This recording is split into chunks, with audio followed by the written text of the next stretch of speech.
Black America having a black agenda, a political, economical agenda for ourselves. What if Black America, in the next 10 years, we risk becoming completely lost without an economic or political agenda for ourselves? Welcome to the Black Economy with Damon K. Jones, where we break down money, power, and ownership in Black America. Real talk, real strategy, real solutions. Let's get into it. Peace and blessings, family. This is Damon K. Jones here, publisher of Black Westchester magazine. And I just got in from an event, but it was on my mind driving home about Black America having a black agenda, a political, economical agenda for ourselves. And I was on the phone with a friend, and while I was driving, and we got into the conversation is, what if Black America in the next 10 years, we risk becoming completely lost without an economic or political agenda for ourselves? Every ethnic group has an agenda for themselves. I don't care what people say. If you think that the Asians don't have an agenda for Asian Americans, then you're lying to yourself. If you think that the Jewish Americans don't have an agenda for Jewish America, then you are lying to yourself. As far as the Italians or the Hispanics or the Latinos, you'll be lying to yourself if you say that is not true. Because every group has survived and thrived in this country that had an agenda. It's just simple as that. They had a plan. They had a strategy for their communities. And without one, we are left at the mercy of the systems that were never designed for us, let alone designed for poor people, let alone designed for working people in America. Look around. Both parties fight over us every election cycle. Democrats want our votes, Republicans dismiss us unless it actually benefits them. But the truth is, neither side has delivered long-term power or wealth for our communities. Why? Because we don't walk into the room with demands tied to our votes. We get symbolism, but that's not substance at all, brothers and sisters. Economically, we spend $1.7 trillion a year, and many times over you heard me say that. But yet we own a fraction of the business in our neighborhoods. We can't blame the white man for that. We can't blame Republicans for that. We don't control the land in our communities. We don't control the housing in our communities. We don't control the industries that decide whether we eat healthy food or poison food in our communities. That's what being without agenda looks like. The Black communities, the way it looks today.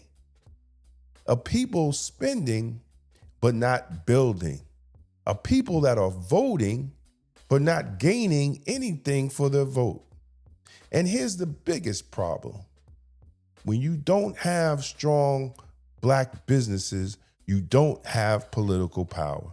Why? Because businesses funds campaigns. They cut the checks that help the candidates run for office at local, state, and national level. Without that funding, We are always dependent on someone else's money. And when someone else pays the bills, they set the agenda.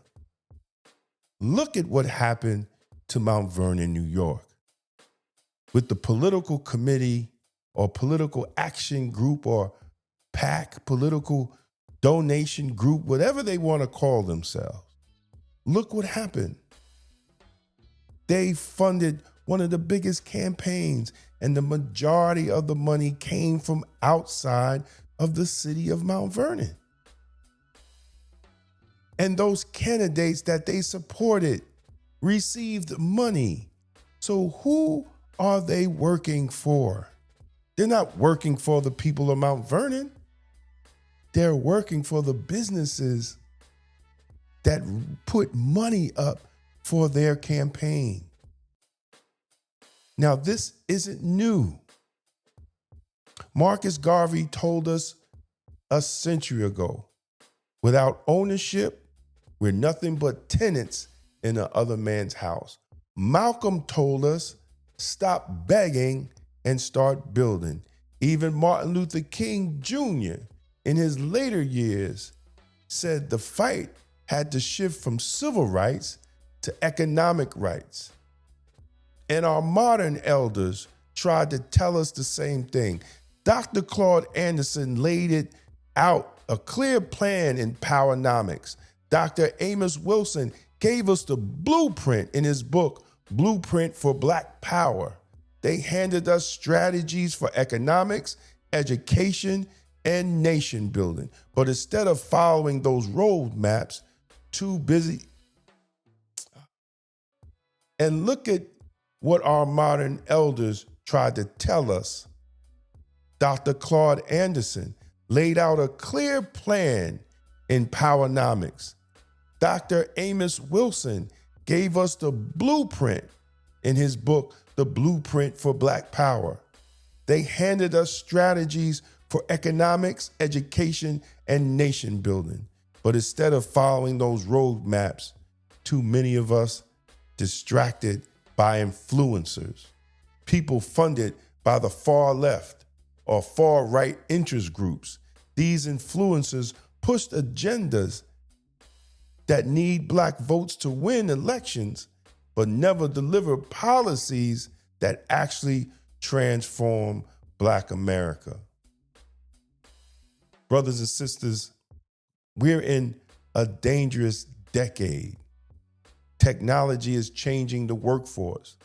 AI is replacing jobs. Housing costs are driving us out of cities where we once had power. Immigration is reshaping the political landscape. And education, Black boys are failing behind at historic rates. If we do not act now, we will see even more displacement, more dependence, and more decline. And here's the truth. Nobody is coming to save us. Not Biden, not Trump, not the Republicans, because Pharaoh has let Black people go.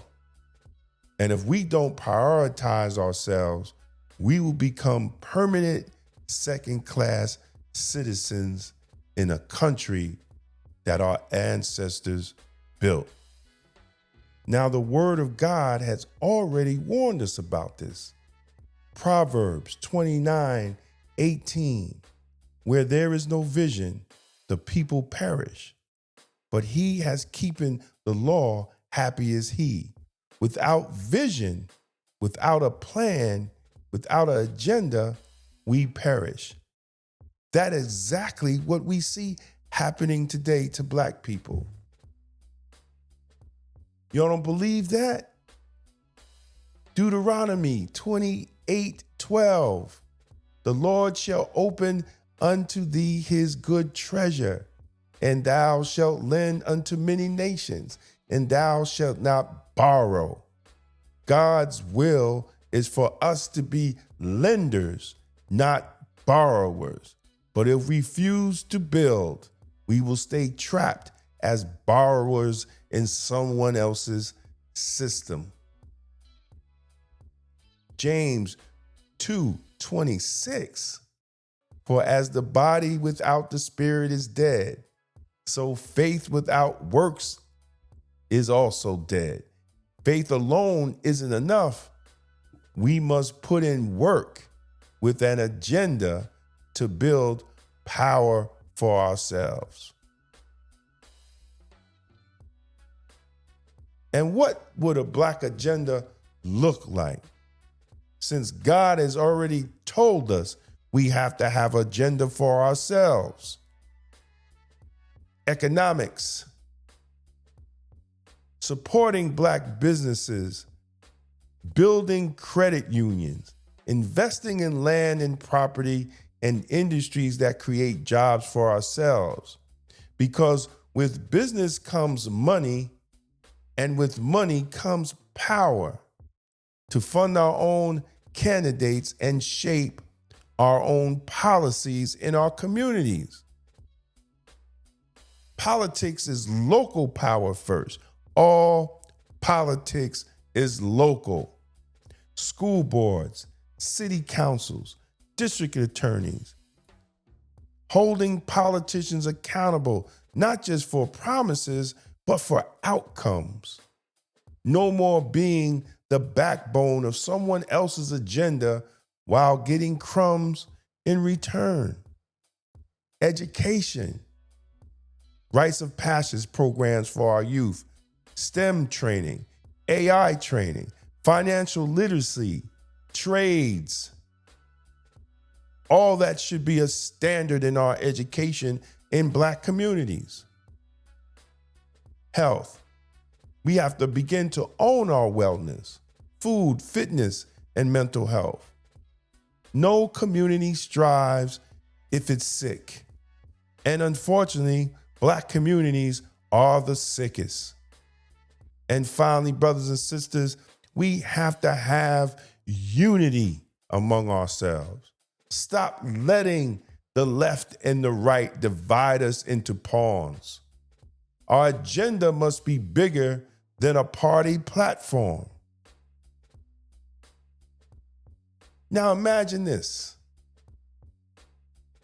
Today, Black-owned businesses are up only 2% of all businesses in the country. But what if in the next 10 years, we can raise that number to 10%? The transformation in Black America would be historic. We already spend $1.7 trillion as consumers. That's just as much as the GDP of Mexico. What would happen if we increase Black businesses from 2 to 10? Here's what will happen. The Black dollar will stay in our community longer, creating wealth. Our businesses will hire our people, reducing unemployment. We could fund our own candidates, shaping local, state, and national politics. We don't have to worry about a party. We will stop being renters in someone else's system and start being owners of our own future. That shift alone could spark Black economics renaissance, a new era where we will not just be surviving, but we will be building lasting power. Nobody's talking about that today. They're in their little cliques, but they're not talking on a national strategy. Family, the clock is ticking.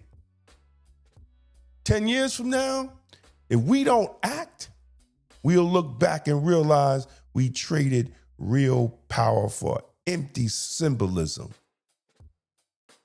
Because right now, they say, make America great again, but you got to make Black America great as well. Because the truth is, nobody's coming for us. It's either us or we're going to be lost. And the choice is going to be ours. So thank you for this time for me to share this little thought I had on my drive home. And remember, stay safe, stay blessed, and most of all, stay blacktastic. Peace.